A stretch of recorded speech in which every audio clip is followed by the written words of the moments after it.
choisi Jésus pour guider ma vie. Mon bien-aimé Jésus, il est à moi, je suis à lui. Seigneur, merci pour ta fidélité et merci pour ta grâce, Seigneur. Nous sommes reconnaissants, Seigneur, pour, Seigneur, l'opportunité que tu nous accordes de pouvoir recevoir ta parole encore aujourd'hui et être transformés par elle au nom de Jésus.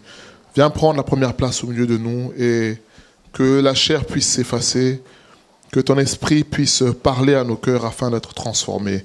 Au nom de Jésus. Amen. Nous lisons 1 Corinthiens 15, 33. C'est un verset qui est très court, mais c'est la pensée du Seigneur pour nous ce matin. 1 Corinthiens 15, 33. Et un passage à connaître aussi dans notre marche avec le Seigneur. 1 Corinthiens 15, verset 33. Ne vous y trompez pas. Les mauvaises compagnies corrompent les bonnes mœurs. Nous relisons. Ne vous y trompez pas. Les mauvaises compagnies corrompent les bonnes mœurs. Un des points qui fait que certains chrétiens n'avancent pas dans leur cheminement avec le Seigneur, c'est cette question-là, des compagnies. Parce qu'ils ont une mauvaise compagnie. Parce qu'ils ont des mauvaises fréquentations. Et qu'on le veuille ou pas, le Seigneur dit ici par l'apôtre Paul, il dit « Ne vous y trompez pas ». Qu'est-ce que ça veut dire? Ça veut dire que l'homme pense par lui-même avoir les ressources, comme le bien-aimé a dit tout à l'heure. Nous, en tant que chrétiens, notre force, on doit la puiser en Dieu. Et quelquefois, on pense, parce qu'on a de la force, parce qu'on a une certaine endurance, on se dit, eh ben, je peux vivre la vie chrétienne avec la force que j'ai. Et là, l'apôtre Paul nous dit, attention, ne te trompe pas, les mauvaises compagnies vont finir par te corrompre aussi. Ne te trompe pas. Tu peux avoir l'impression que tu vas y arriver, mais attention à toi. Ce texte nous enseigne que, en réalité, même si on a des bonnes dispositions, c'est ce qu'il est en train de dire là, on peut avoir des très bonnes dispositions, on peut aimer le Seigneur d'un cœur sincère, on peut vouloir chercher à faire plaisir à Dieu, mais notre entourage peut avoir un impact sur nous. Et c'est ça l'avertissement du Seigneur. Et c'est une réflexion que j'avais en pensant à moi, mais en pensant aussi à certains chrétiens dont on entend parler, parfois qui étaient même nos aînés dans la foi, mais aujourd'hui se rendent compte que finalement, ils ne sont plus dans la marche avec le Seigneur. Pourquoi? Parce que, bien sûr, il y a l'orgueil personnel, bien sûr, il y a la convoitise qu'on peut avoir, bien sûr, il y a la rébellion vis-à-vis de Dieu, mais il y a une grande partie de l'environnement. Et là, l'apôtre Paul nous dit, ne négligez pas cela. Ne négligez pas le fait que l'environnement joue un rôle. Je donne un exemple, il y a beaucoup d'exemples. Le premier exemple, c'est quoi? C'est que aujourd'hui, nous sommes en France et nous connaissons tous le climat qu'il y a aujourd'hui en France. Le climat de colère, de rébellion vis-à-vis de l'autorité, avec les gilets jaunes, avec les gilets orange, avec les gilets violets. Il y a toutes sortes de noms que les gens ont. Mais ça dénote l'état d'esprit d'un pays. Et ça fait que, finalement, partout où tu vas, au travail, les gens sont en train de râler. Parce que les gens ne sont pas contents. Tu vas partout où tu es, les gens tuent au feu comme une fois ça m'est arrivé. Le feu passe à peine ouvert, mais les gens derrière, ils klaxonnent. Donc, il y a un climat qui fait que les gens aussi, individuellement, ils sont frappés par... En réalité, quand je dis climat, en réalité, c'est un esprit. Et un esprit peut se manifester dans plusieurs personnes. Il y a des endroits où c'est, par exemple, la polygamie qui va régner dans une famille. ben même si toi tu te dis non, moi je vais être fidèle à ma femme, moi je veux bien faire les choses, mais l'environnement fait que finalement tu vas commencer à céder petit à petit. C'est ça que Paul est en train de dire. Il dit ne te trompe pas. Pensez résister par toi-même. Un jour ou l'autre, tu vas te faire piéger.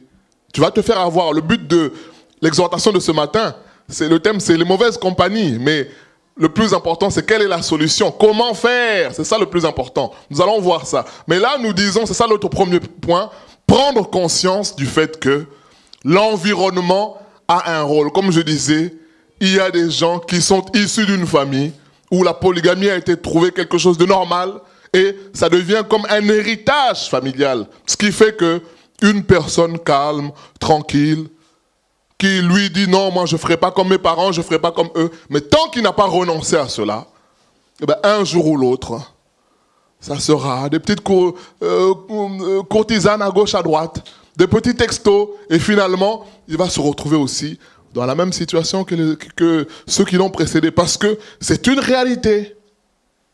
Quelqu'un qui habite dans un endroit qui est mauvais, qui est pollué, même si c'est un sujet sain, un jour ou l'autre, qu'est-ce qui va se passer?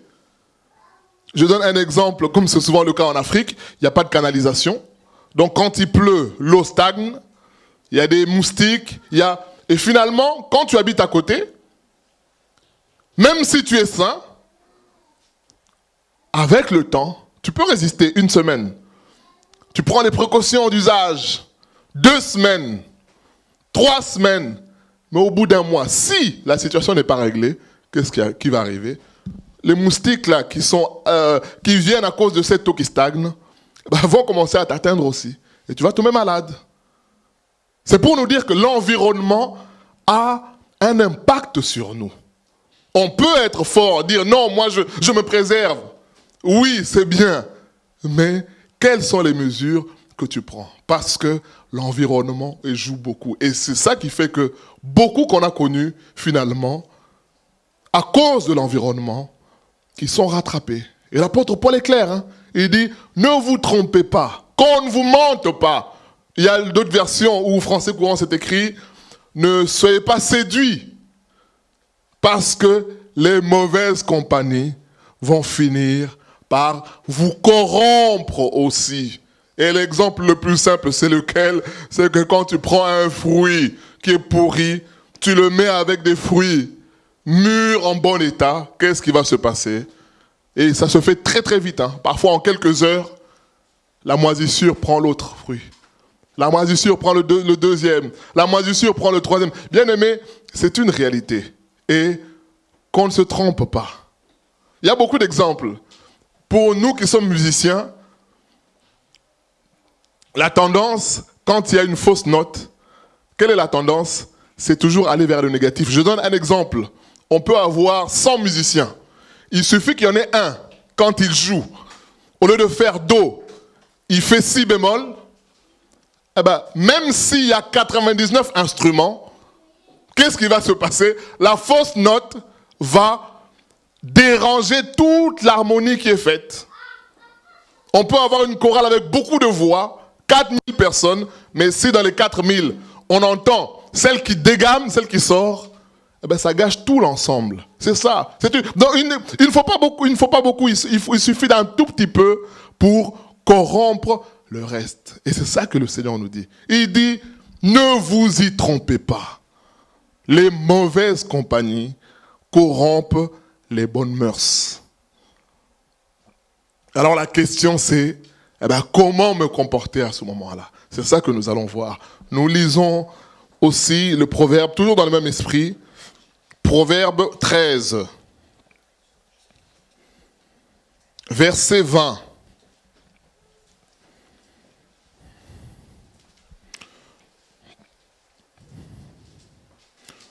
Proverbe 13, verset 20.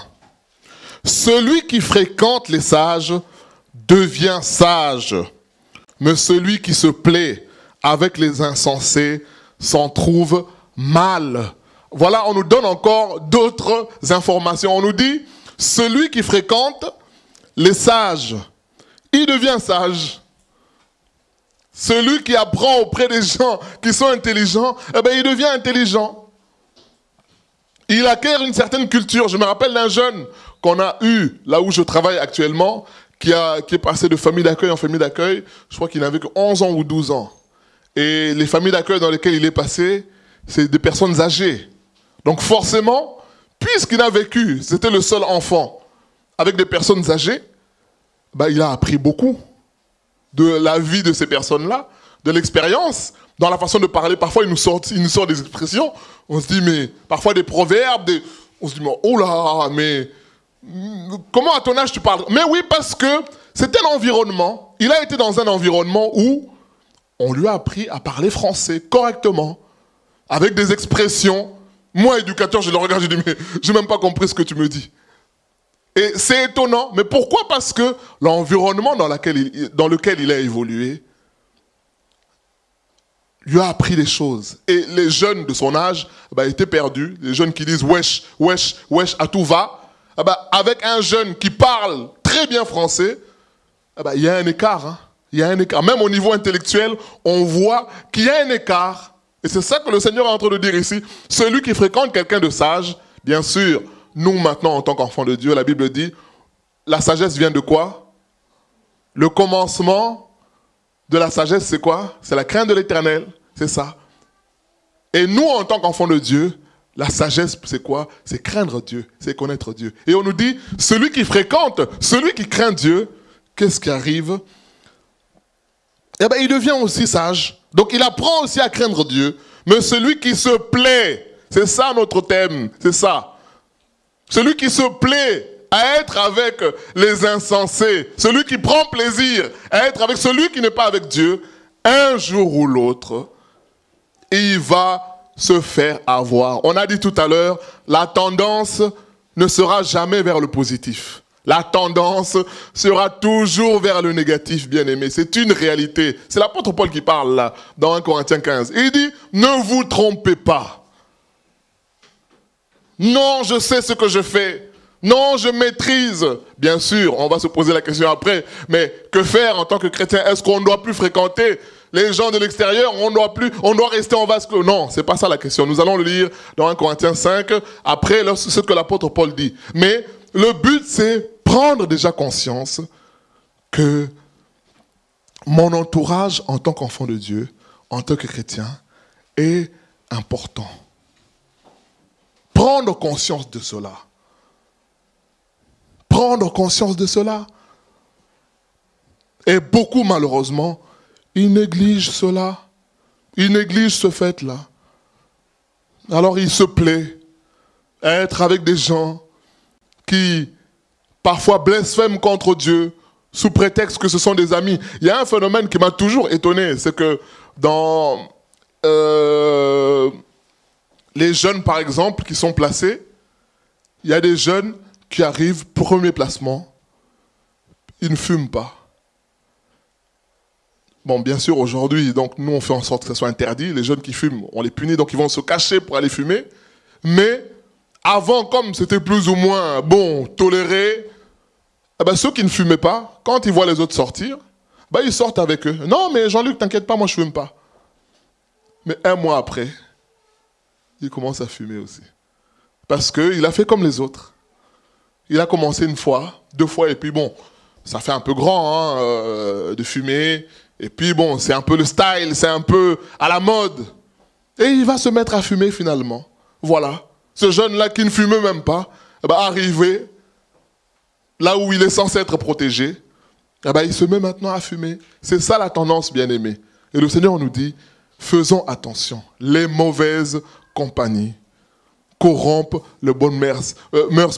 Et quand on dit les mauvaises, quelque chose de mauvais, c'est quoi? C'est quelque chose qui est nocif. C'est quelque chose qui peut te détruire, mais qui peut te détruire à petit feu. Comment ça? C'est quand tu commences à accepter les choses. À force, vous savez, bien aimé, à force de fréquenter quelqu'un, on commence à, comment dire ça? À accepter sa façon de fonctionner. On va voir la personne s'énerver. Bon, on sait, ouais, bon, lui, c'est un nerveux. On en rigole même. Mais c'est un nerveux, lui, il est comme ça, lui, il est comme ça. Mais c'est pas normal. Mais ce sont des choses qui nous arrivent. Il y a des gens qui sont grossiers. Facilement, il va dire des gros mots. Toi, tu es là. Mais à force de fréquenter la personne, finalement, dans ton cerveau, tu imprimes que, bon, lui, de toutes les façons, il a un langage, mais c'est pas normal. C'est ça que le Seigneur est en train de nous dire. C'est pas normal. Donc, à force de fréquenter, comme il y a une maxime en français qui dit, à force d'excuser, ou d'accepter, pardon, l'inacceptable, on finit par quoi? Par excuser l'inexcusable. Quand tu commences à accepter, tu dis, bon, c'est comme ça. Tu vas fréquenter quelqu'un qui est homosexuel, qui est peut-être avec une petite voix. Il va dire, bon, je suis comme ça, mais je ne dérange personne. Mais à force de fréquenter cette personne-là, eh ben, qu'est-ce qui arrive? Ben, tu commences à accepter en te disant, bon, peut-être qu'il est né comme ça. Donc il y a un mécanisme humain qui fait que tu vas toujours chercher à excuser la chose. Tu vas chercher à dire, bon, il faut comprendre. Vous savez le contexte dans lequel il a vécu. Mais vous savez, c'est très compliqué. On a des jeunes aujourd'hui qui sont placés, comme il y en a un dernièrement, il vient d'être inscrit à l'école, il a agressé son camarade avec un couteau. Avec un couteau. Donc bien prémédité. Et quand on l'attrape devant le proviseur, au lieu même de faire profil bas, dire, bon, je sais pas, il dit, non, moi j'ai un couteau parce que c'est mon moyen de défense. Voilà. Si quelqu'un me cherche, je le plante. Et je pense que ce jeune-là est même capable de planter quelqu'un. Maintenant, entre nous éducateurs, il y en a qui vont dire, oui, mais vous savez le contexte familial. Son père était très agressif envers sa mère. Donc, on commence maintenant à faire les psys, comme on dit, à 2 francs. Voilà. Mais moi, je dis au collège, je dis, non, peu importe le vécu, on doit se mettre d'accord sur une chose, c'est que l'acte est très grave. Parce qu'en voulant commencer à psychologiser, en disant, mais vous savez, on va commencer à accepter aussi, dans ce cas-là, que celui qui a été abusé, parce qu'il a été jeune, puisse reproduire aussi. Parce que, bon, après tout, c'est comme ça, il n'a connu que ça, mais non. Parce qu'il y en a qui ont connu ça aussi, mais qui ne l'ont pas fait. Et c'est ça le mécanisme. C'est-à-dire qu'on va commencer à excuser les choses en disant, mais c'est comme ça, mais vous savez, c'est... Non. Le Seigneur nous dit, attention. Ce qui est mauvais, c'est ce qui est nocif. C'est ce qui est nuisible. C'est ce qui détruit. Et ça peut détruire parfois à petit feu. Parce que tu baisses de garde. Parce que tu deviens moins vigilant. Parce que tu commences à expliquer. Parce que tu commences à excuser.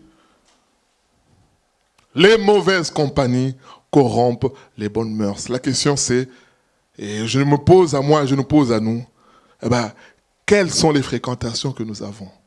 Et comme j'ai dit, bien aimé, beaucoup n'avancent pas.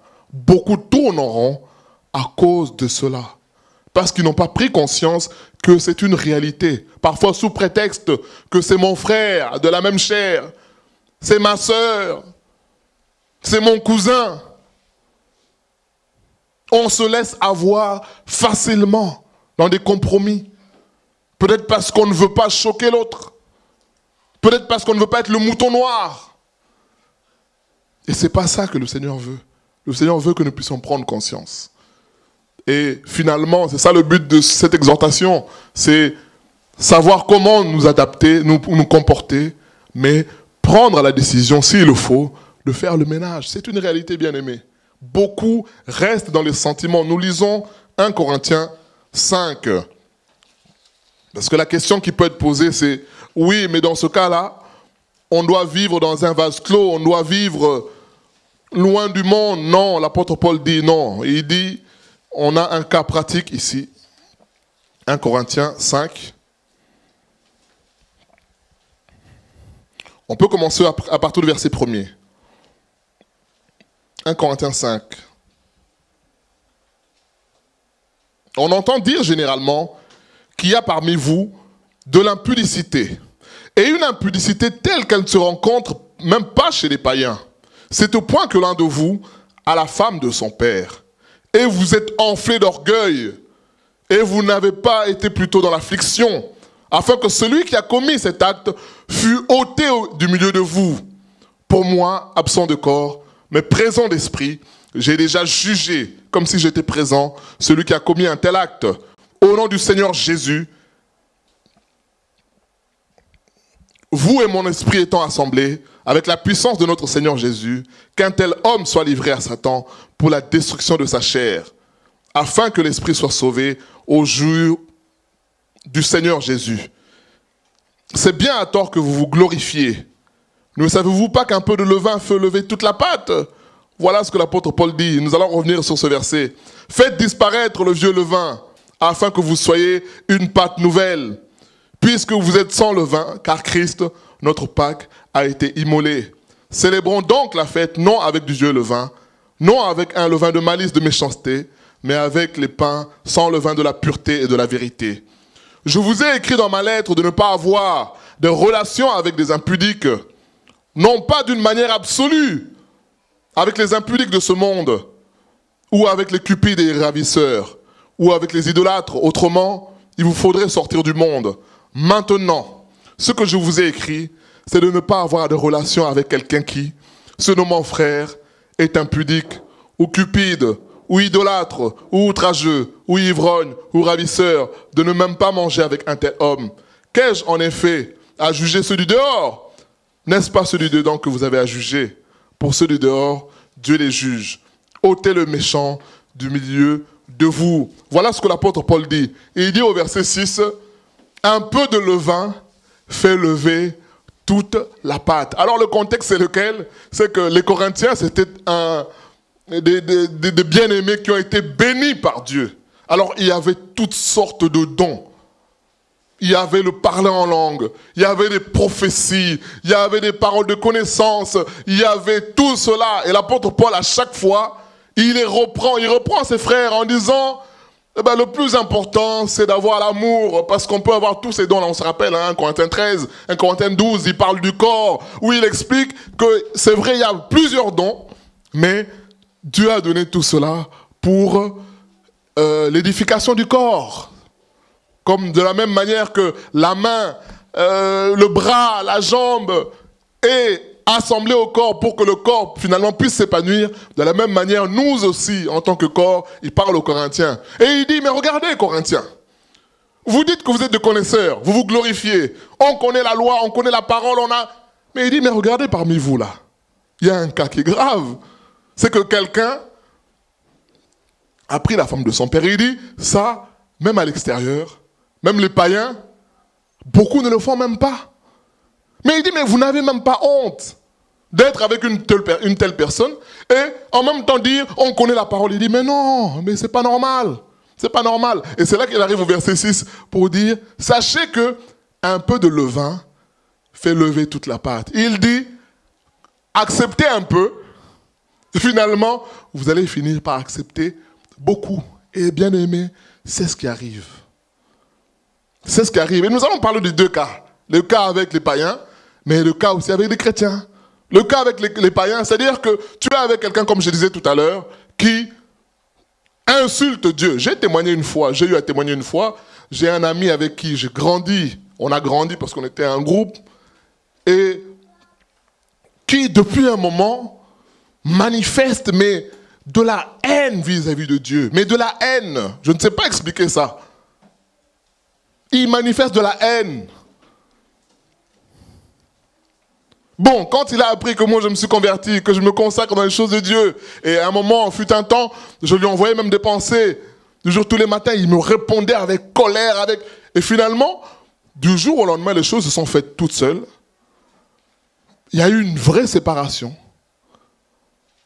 Et moi, humainement, on se dit, je vais quand même prendre des nouvelles de la personne, mais je sentais que c'était un forcing humain.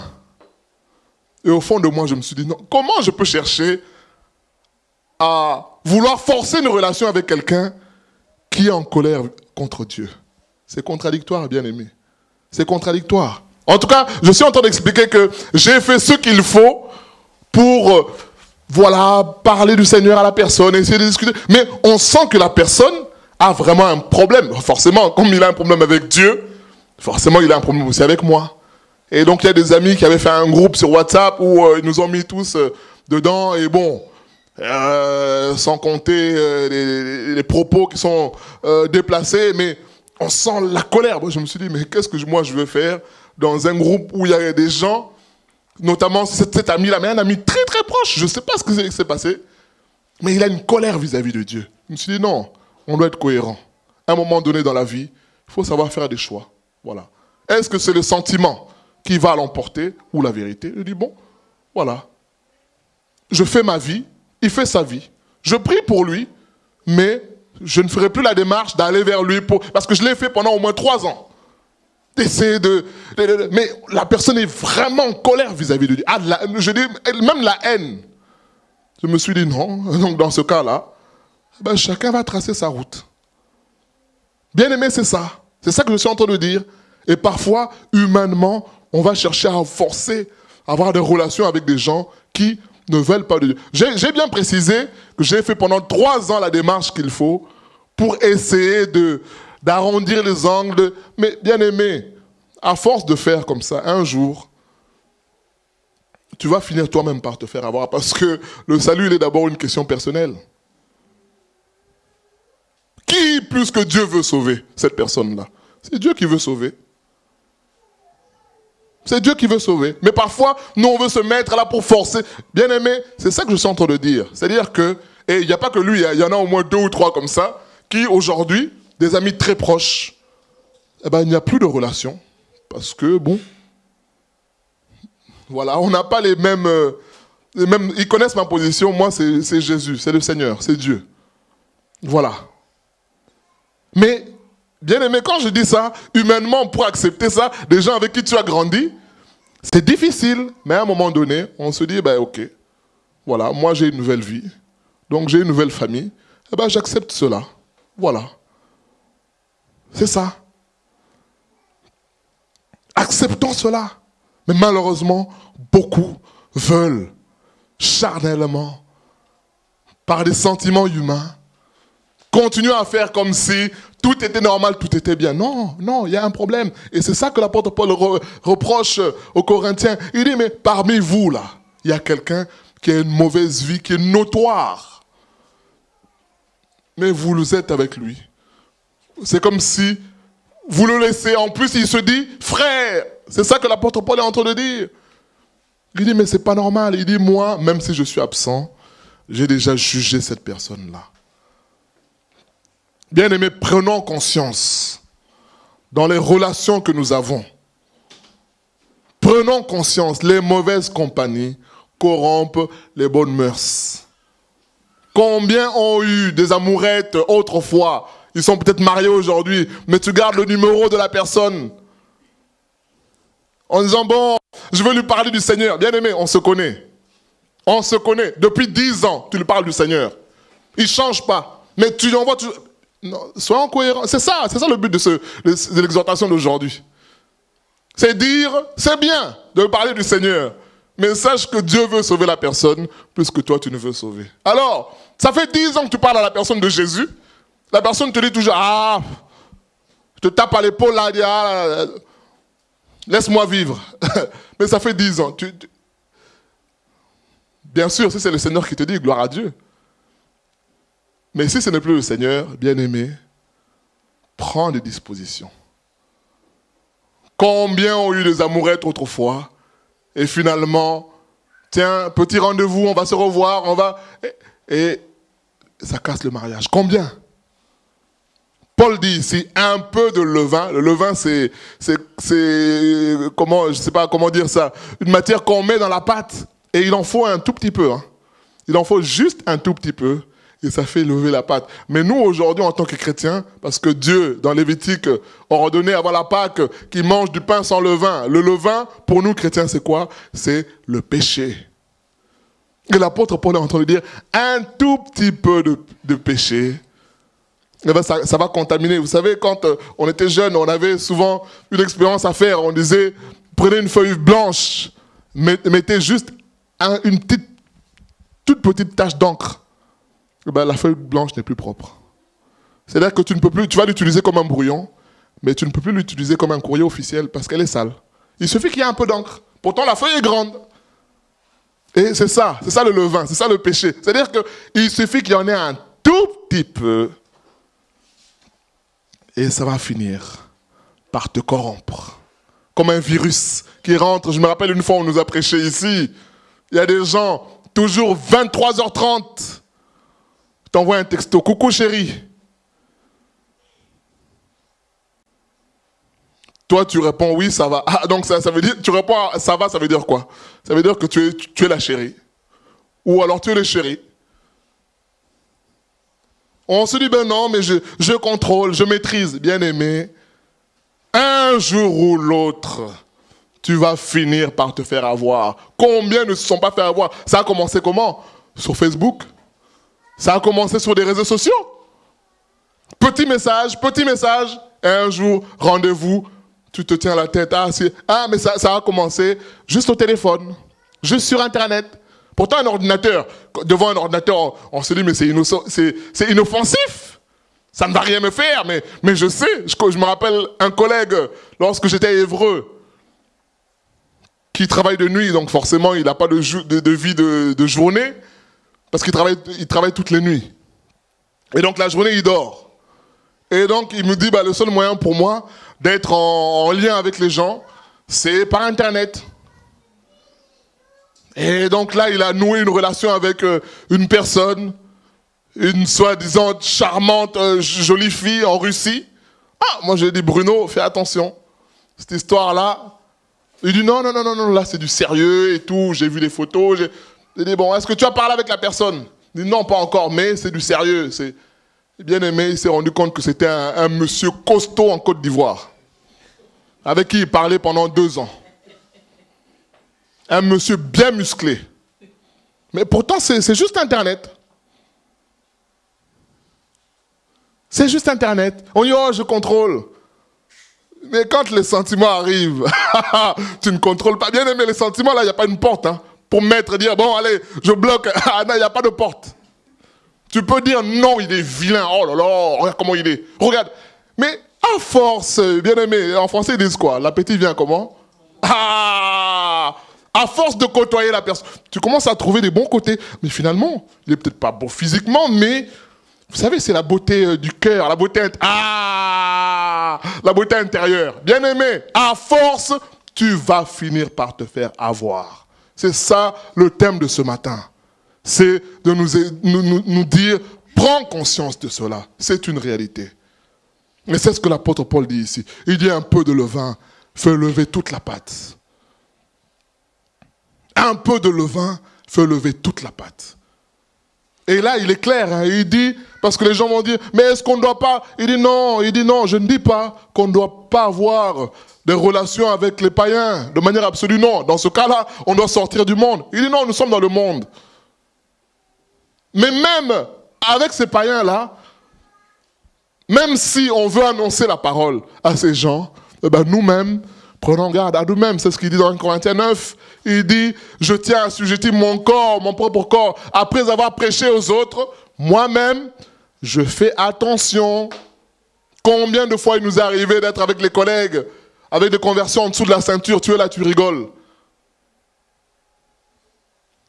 Et bien aimé, le diable utilise ne serait-ce qu'une parole, une pensée, pour commencer à te troubler. Je me rappelle un bien-aimé qui a été troublé pendant longtemps. Il a vu juste une affiche. Juste une affiche, comme on le voit là dans la rue. Juste cette affiche-là, bien-aimé, ça a commencé à le troubler. Ça a commencé à le troubler. Rien qu'une affiche. Sans avoir renoncé, refusé à cette pensée impure-là. Bien-aimé, c'est une réalité. Alors le but d'aujourd'hui, c'est nous dire, prenons conscience. Ce n'est pas de la blague, c'est du sérieux. Alors maintenant, quelle attitude avoir en tant que chrétien? Parce que là, on a bien lu, l'apôtre Paul dit maintenant, si on a affaire à quelqu'un qui se dit chrétien et qui a une mauvaise attitude vis-à-vis de la parole de Dieu, il est clair, il dit ne mange même pas avec une telle personne. Ne mange pas, parce que quand tu manges avec la personne, ça veut dire que tu cautionnes sa façon de fonctionner. Ça veut dire que tu es d'accord avec cette personne-là. Donc il faut que tu sois clair avec la personne. Et c'est ça que le Seigneur nous dit. Alors, quelle attitude avoir? Nous lisons Matthieu 4.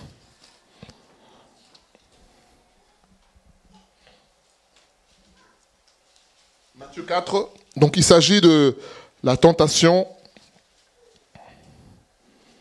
de Jésus-Christ par Satan. On peut commencer au verset 1er. Matthieu 4, verset 1er. Alors Jésus fut emmené par l'Esprit dans le désert pour être tenté par le diable.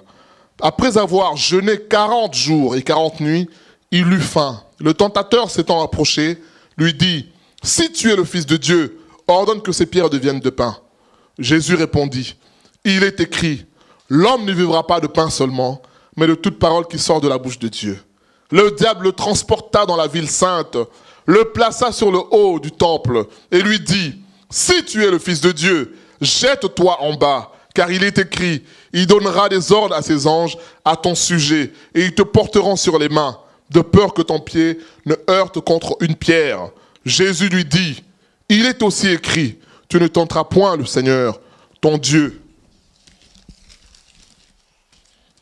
Le diable le transporta encore sur une montagne très élevée, lui montra tous les royaumes du monde et leur gloire, et il lui dit, « Je te donnerai toutes ces choses si tu te prosternes et m'adores. » Jésus lui dit, « Retire-toi, Satan, car il est écrit, tu adoreras le Seigneur, ton Dieu, et tu le serviras, lui seul. » Alors le diable le laissa, et voici les anges vinrent auprès de Jésus et le servaient. Alors le verset qui nous intéresse, c'est verset 11, qu'est-ce qu'on nous dit? Alors le diable le laissa. Et dans la même histoire, dans Luc 4, au verset 12, au verset 13, on dit, après l'avoir tenté de plusieurs manières, le diable se retira.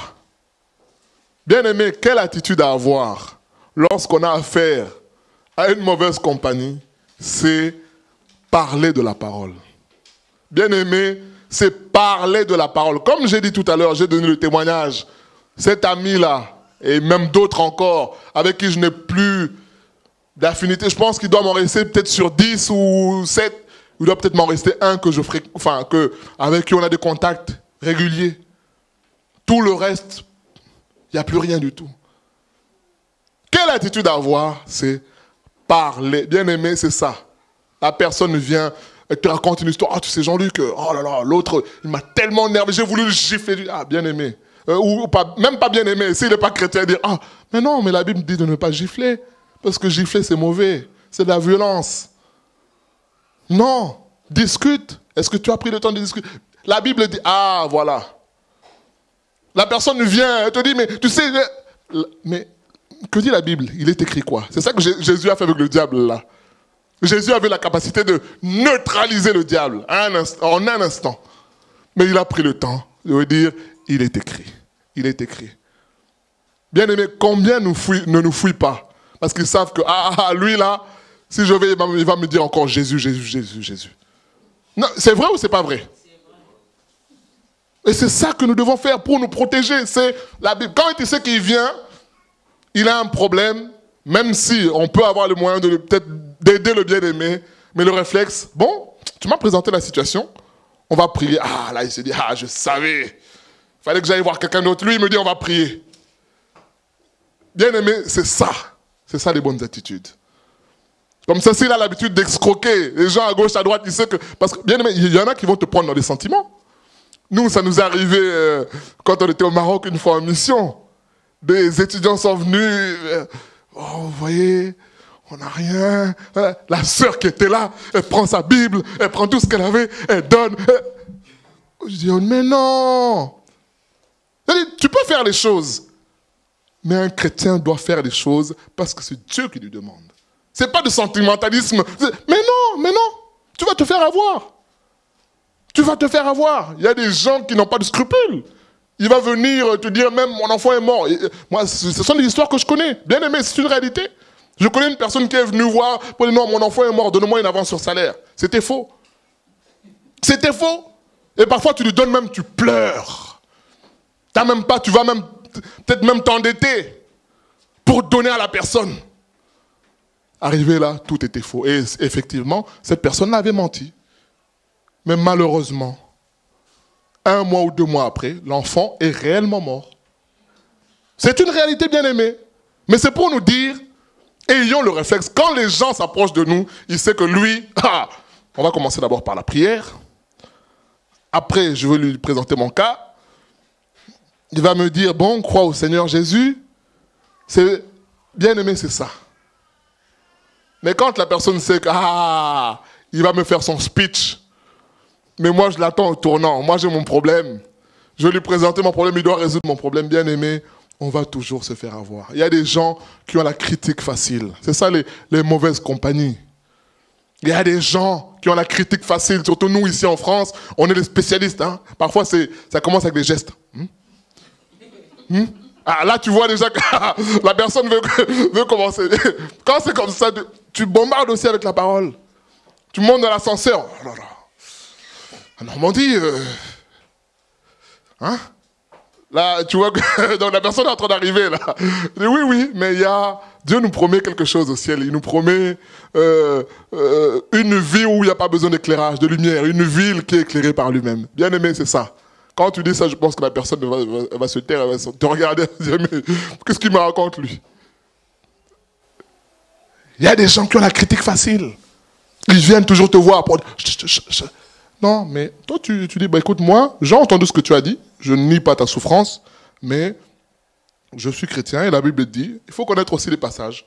Proverbe 18-17, le premier qui plaide pour sa cause paraît juste, mais il faut écouter aussi la partie adverse. Et c'est comme ça que notre justice fonctionne, n'est-ce pas? Même un terroriste, même si on pense que c'est lui, il y a la présomption d'innocence, mais on écoute les deux parties. Voilà. Donc moi, j'ai écouté ta version. La Bible dit maintenant, bien aimé, fais ça 1 fois, 2 fois, 3 fois, 4 fois. Tu verras que la personne ne reviendra pas. Elle ne reviendra pas. Mais si tu laisses faire 1 fois, 2 fois, 3 fois, un jour, tu diras, oui, il a raison. Mais regarde, oh là là, comment il est hautain. Regarde comment, oh là là là là là là. Oh là là.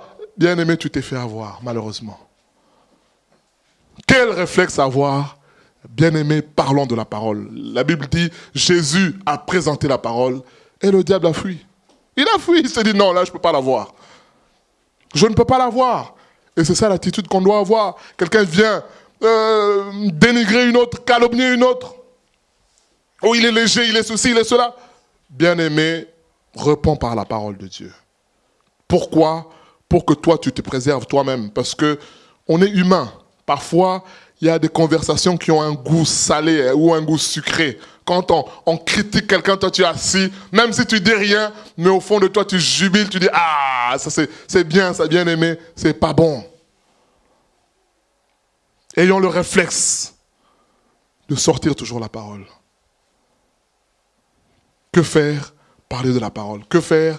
C'est être nous-mêmes des témoignages. C'est lié au fait de parler de la parole. Le Seigneur dit dans Matthieu 5, 13 à 15 que nous sommes le sel de la terre. Nous sommes la lumière du monde. C'est cela.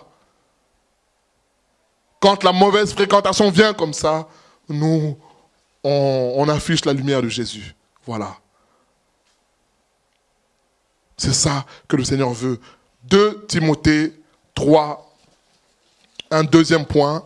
Donc, que faire? On a dit premièrement, c'est parler de la parole tout le temps. Tout le temps, tout le temps. Quelle que soit la situation, toi tu es là, tu bombardes. En plus aujourd'hui, il y a beaucoup de groupes sur WhatsApp. Je pense qu'il y a des groupes de famille, il y a des groupes de ci, il y a des groupes de ça, il y a des groupes de... Toi, quand tu parles, c'est seulement la parole. Voilà. Comme ça, ceux qui n'aiment pas la parole, ils vont fuir. Maintenant, lorsqu'il y a des coriaces, voilà le conseil que le Seigneur nous donne.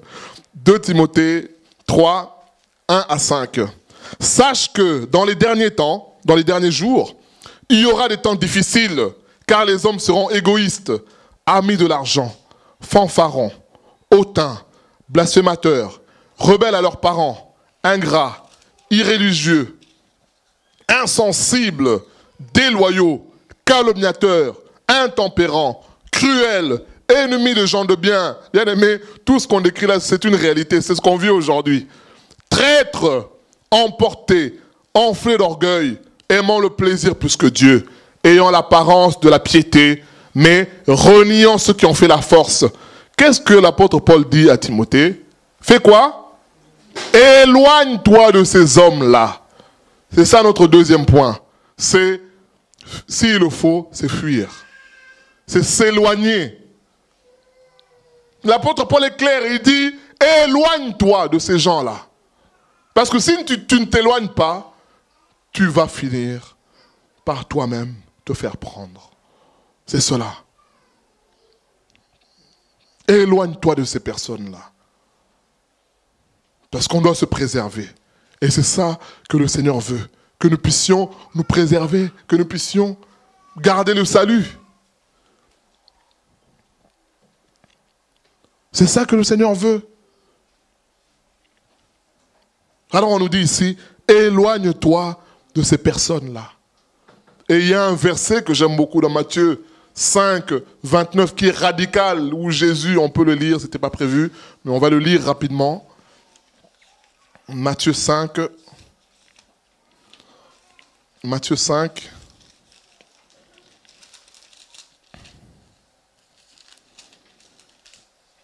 Matthieu 5, verset 29.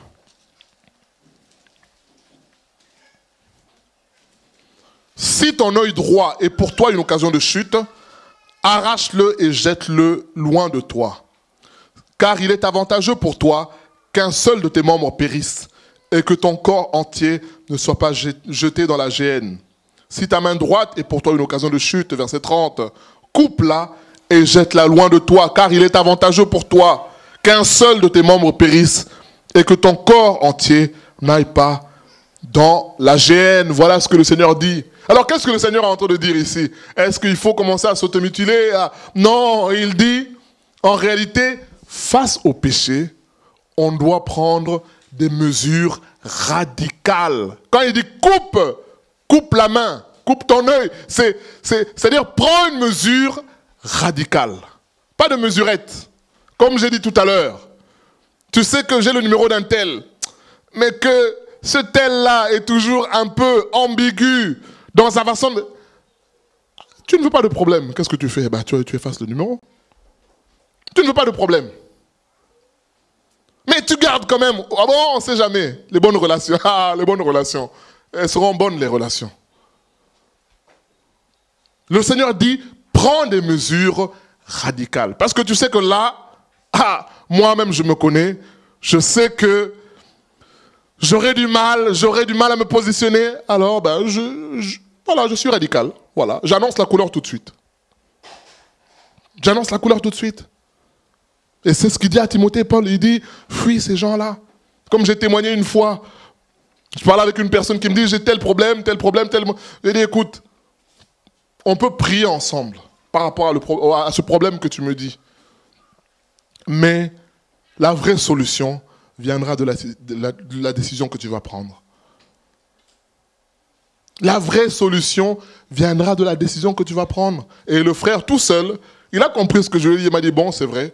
Mon problème, c'est l'ordinateur, c'est le téléphone, les smartphones qui me donnent accès à Internet et à voir des choses impures. Alors, il a pris un temps, il s'est séparé de son ordinateur, il s'est séparé de son téléphone pendant un temps. Voilà.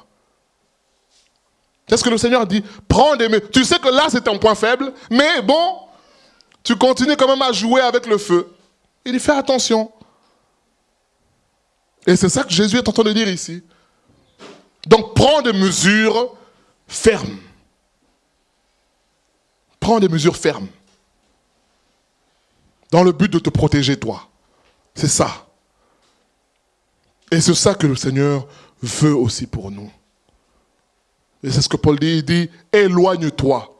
Tu sais que c'est des moqueurs, c'est des gens, il est écrit dans Psaume, chapitre 1er. Il dit, malheur à celui qui se met dans la compagnie des moqueurs. Tu sais que là où je vais aller, on ne va pas bien se comprendre, mais tu y vas quand même. Mais non, éloigne-toi. Vaut mieux fuir, vaut mieux partir et dire non, moi, je ne veux pas de cela. Parce que je sais où ça peut m'emmener, je sais où ça peut m'entraîner. Combien ne se sont pas-ils fait avoir avec juste l'ambiance des amis? Ils en sont arrivés à faire des choses qu'ils n'avaient jamais imaginées. Mais pourquoi? Parce qu'on a été entraînés. On s'est dit, oh, allez, vas-y, allez. Allez, cap ou pas cap, comme le disent les jeunes. Ah, quand on dit cap ou pas cap, tu dis, ah, je cap. Tu fais n'importe quoi. Et celui même qui te pousse là, lui, il est derrière, il est malin. Et c'est toi qui tu vas avoir, bien-aimé. C'est une réalité. Et là, le Seigneur dit, prends des mesures claires, fermes. C'est ça ton problème. Eh ben, attaque le problème. Au lieu de commencer, comme disent les Ivoiriens, de casser le thermomètre, attaque-toi à la cause de la fièvre. Et je pense que tous, comme nous sommes ici, on sait parfois d'où vient la fièvre. Alors on veut casser le thermomètre. Mais pasteur, je ne comprends pas. Mais pasteur, mais oui, mais vérifie dans ta vie. Qu'est-ce qui donne accès à la colère tout le temps? Qu'est-ce qui donne accès à la colère? Peut-être que toi-même, tu n'as pas pardonné. Et forcément, comme tu n'as pas pardonné, ben la situation va revenir, tu vas te mettre en colère, tu vas te mettre en colère, tu vas te mettre en colère. Peut-être que c'est un problème d'orgueil. Mais refuse cela. Et quand tu l'entretiens, ben un jour ou l'autre, tu seras dépassé, malheureusement. C'est cela. C'est cela. Le Seigneur nous conseille, nous dit, faisons attention. Que faire? Troisième point, c'est entourons-nous des gens qui aiment le plan de Dieu. Des gens qui aiment le Seigneur. Et j'avais prévu qu'on lise, mais on n'a pas le temps. Dans Genèse 33, c'est l'histoire de Jacob et Ésaü. Qu'est-ce qui se passe au Genèse 32? Jacob a la lutte avec Dieu. Et dans cette lutte, Dieu lui dit aujourd'hui, tu ne t'appelles plus Jacob, tu t'appelles Israël. Et Genèse 33, qu'est-ce qui se passe? Jacob décide d'aller faire la paix avec Ésaü. Mais bien sûr, il avait peur parce qu'ils se sont séparés dans des mauvaises conditions. Jacob avait usurpé, il avait usurpé. Non, il a été plus malin et il a pris le droit de naissance que Ésaü lui a donné pour un plat de lentilles, de nourriture. Et Ésaü se rendant compte qu'il s'est fait avoir, ben, il a commencé à suivre Jacob en colère. Et Genèse 33, il se retrouve. Jacob vient, il se prosterne devant Ésaü, il dit, voilà, mon Seigneur, regarde, j'ai toute une multitude, j'ai des enfants, j'ai du bétail, des troupeaux, et je viens te demander pardon. Donc il se pardonne, et voilà. Et à ce moment-là, son frère Ésaü dit, bon, ok, on a fait la paix, marchons ensemble, allons ensemble. J'aime beaucoup la réponse de Jacob. Jacob dit, regarde, mon Seigneur, tu vois, les gens avec qui je suis, ils sont trop faibles. Ils ne pourront pas supporter de marcher avec vous.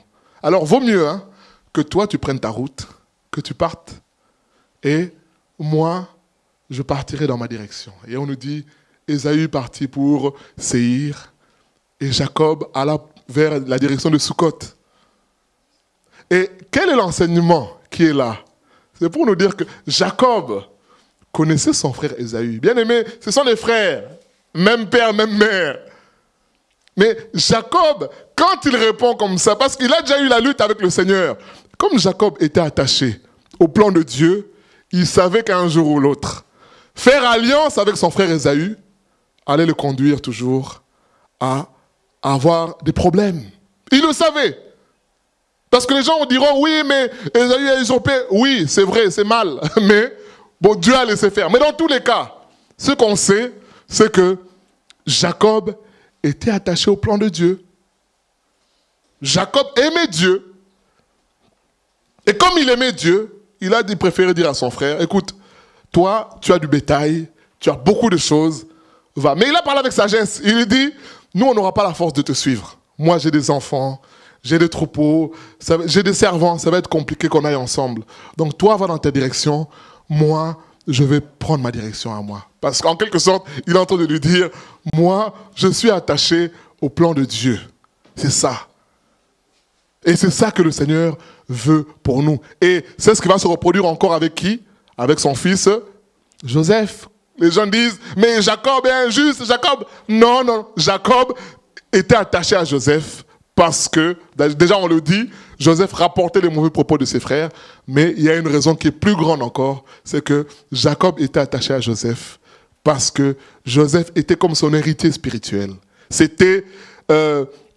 Joseph était attaché au plan de Dieu. Déjà très jeune, Joseph vient parler de la part du Seigneur pour dire, Dieu me montre ceci, Dieu me montre. Et Jacob a compris, C'est dit, cet enfant-là, il n'est pas comme Ruben, comme Siméon, comme les autres. Il est différent. Et Jacob était attaché à Joseph parce que Joseph aimait le plan de Dieu. C'est cela. Bien-aimés, attachons-nous, on se connaît. Parmi nous, on est tous chrétiens. Mais le conseil, c'est attachons-nous à ceux qui sont attachés au plan de Dieu. Attachons-nous à ceux qui sont attachés au plan de Dieu. Tu vas t'attacher à quelqu'un qui est léger, il est chrétien, mais il est escroc, il ment par-ci, par-là, et tu dis, bon, c'est pas grave. Bien-aimé, finalement, tu vas penser que la vie chrétienne, c'est ça. Et tu feras la même chose. Tu vas reproduire les mêmes choses. Et donc, le conseil, c'est suivre, que nos relations soient basées sur la parole de Dieu. Que nos relations soient basées sur le plan du Seigneur. Tu es avec quelqu'un qui te parle de sa carrière. Il est chrétien, mais il te dit, je vis ça, moi je vis ça, moi je vis ça. Moi, personnellement, j'aurais du mal. C'est pas mauvais, ce n'est pas un péché. C'est pas un péché. Mais finalement, ça va t'attirer aussi à avoir toujours, bon, il faut que je fasse comment faire pour avoir tel diplôme, pour faire telle carrière. Non, mais quand tu es avec un frère qui te dit, bon, moi, c'est le Seigneur. Je ne sais pas de quoi demain sera fait. Moi, je suis le Seigneur. J'écoute la voix de Dieu. Je suis prêt à abandonner mon travail pour le Seigneur. Le Seigneur nous dit, c'est de telles personnes qu'il faut suivre. C'est des témoignages de telles personnes. Quand je regarde le témoignage du chrétien en Chine, Jésus en Chine, de Watchman Nee, de Alan Yuan, Epaphras, Moïse, quand on entend ces histoires-là, bien aimé, c'est pas des histoires qu'on entend aujourd'hui là. Oh, j'ai dormi, j'ai rêvé, j'ai formalisé dans ma tête 1 million d'euros. C'est pas ces histoires-là, à dormir debout. C'est pas ces histoires-là. La prospérité, la bénédiction. Ces gens-là, ils vivaient pour Dieu. Les Alan Yuan, c'est des gens qui vivaient pour Dieu. Et c'est ça que le Seigneur veut pour nous. Attachons-nous à de telles personnes. Attachons-nous à de telles personnes. Dans Matthieu 12, on n'a pas le temps de lire, les gens viennent voir Jésus pour dire, Maître, ta mère, tes frères te demandent. Quelle est la réponse de Jésus? Il dit, ma mère et mes frères, c'est vous qui êtes là, qui écoutez la parole et qui la mettez en pratique. C'est ça que le Seigneur veut. Qu'on s'attache à ceux qui s'attachent au Seigneur. Que nos relations soient basées sur la parole de Dieu. Il est écrit dans 1 Corinthiens, j'ai oublié la référence 3, 18, je crois plus bas, on nous dit, l'apôtre Paul dit, nous qui avons connu le Seigneur, autrefois, maintenant nous le connaissons différemment. C'est ça que Paul est en train de dire. Il est en train de dire quoi? Autrefois, les apôtres ont connu Jésus physique, sur la terre. Il dit, mais maintenant Jésus est glorifié. C'est le Fils de Dieu, le Seigneur des Seigneurs. Il a vaincu la mort. Et c'est de cette manière-là qu'on doit le connaître. C'est pour dire qu'aujourd'hui, nos relations doivent être maintenant des relations différentes. On ne peut pas avoir la même relation avec une personne avant la conversion et après la conversion. C'est impossible, bien-aimé. C'est impossible. On ne peut pas avoir la même relation avec une personne avant conversion et après conversion, être le même. S'asseoir, boire la bière et commencer à discuter. Bien-aimé, là, il y a un gros problème. Ou alors, tout simplement, il n'y a pas conversion. Mais s'il y a réellement conversion, les choses vont changer. Les choses vont changer. Et c'est ça que le Seigneur nous dit. Il dit attention, qu'on ne se trompe pas. Les mauvaises compagnies corrompent les bonnes mœurs. Et Jacob a compris. Il savait qui était Ésaü. Ésaü, c'était un homme opportuniste, un homme qui aimait la chair. Vous vous rendez compte, quelqu'un qui vend. Parce que vendre le droit d'aînesse, en quelque sorte, c'est comme si il renonçait au plan de Dieu pour manger. Et c'est ce qu'on voit aujourd'hui, n'est-ce pas, dans la prospérité. Les gens sont prêts à aller en enfer pour avoir des limousines sur la terre. Ils sont prêts à cela. Et Jacob connaissait Ésaü. Il s'est dit non. Lui, en plus, il me propose gentiment. Il dit, allez, marchons ensemble, mon frère Jacob. Jacob dit non. Toi, marche, va dans ta direction. Et moi, et on nous dit, Jacob alla vers Sukkot, vers Charan et vers Canaan, finalement. C'est là où il est parti. Parce qu'il était attaché au plan de Dieu. Et c'est ça. On se rappelle de Lot, Abraham. Lot regarde, il voit le pays, il dit, oh, il dit, je choisis Abraham, il dit, bon, moi je vais dans l'autre direction. Ce sont des images physiques, mais pour nous montrer aussi la portée spirituelle. À un moment donné, faisons des choix. L'autre a choisi, pourtant on est frères. Pourtant on est cousins, on est neveux, on est tout ce qu'on veut, mais lui il prend cette direction-là. Eh ben moi je prends l'autre. Peut-être qu'on se croisera. On ne sait pas, mais toujours est-il que moi j'ai fait le choix, c'est cela.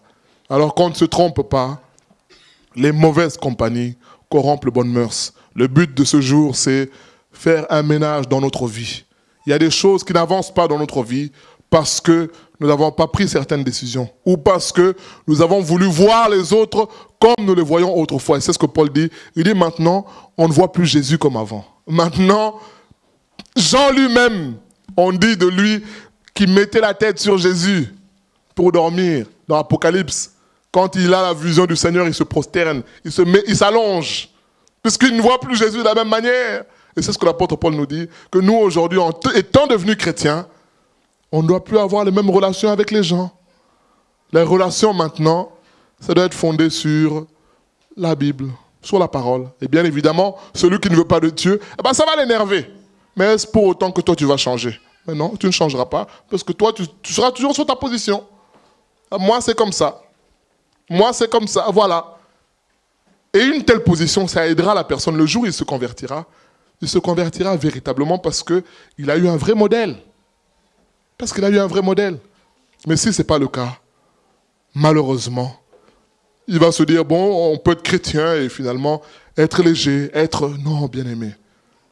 Que le Seigneur nous aide vraiment à réaliser que notre entourage a une influence.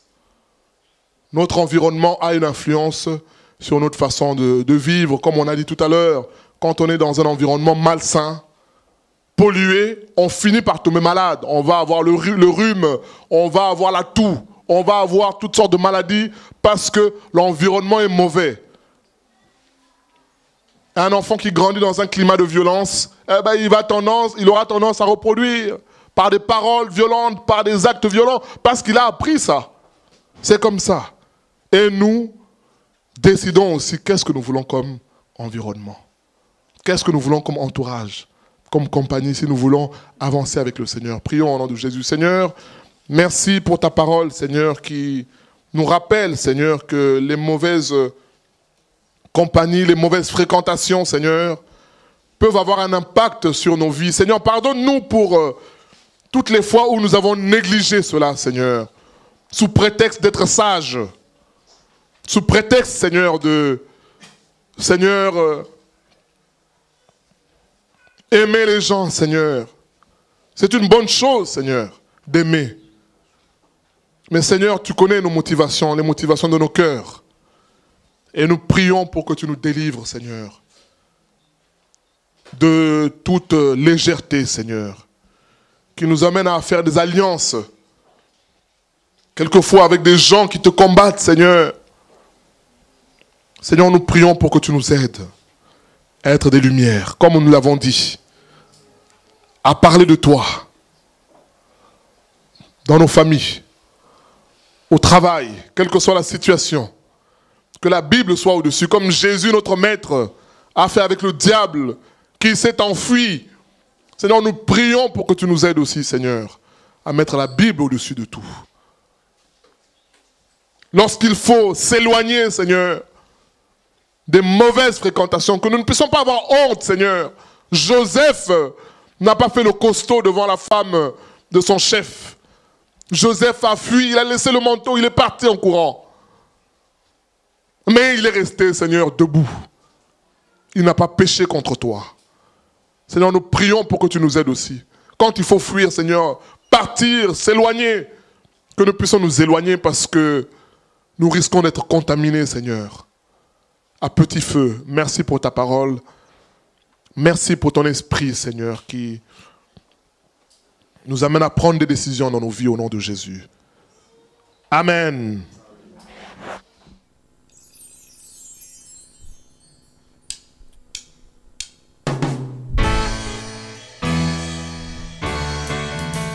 J'ai choisi Jésus pour guider ma vie. Mon bien-aimé Jésus, il est à moi, je suis à lui. J'ai choisi Jésus pour guider ma vie. Mon bien-aimé Jésus, il est à moi, je suis à lui. J'ai choisi Jésus pour guider ma vie. Mon bien-aimé Jésus, il est à moi, je suis à lui. J'ai choisi Jésus pour guider ma vie. Mon bien-aimé Jésus, il est à moi, je suis à lui. En marchant dans les chemins, dans les rues, observant tous les passants, chacun suit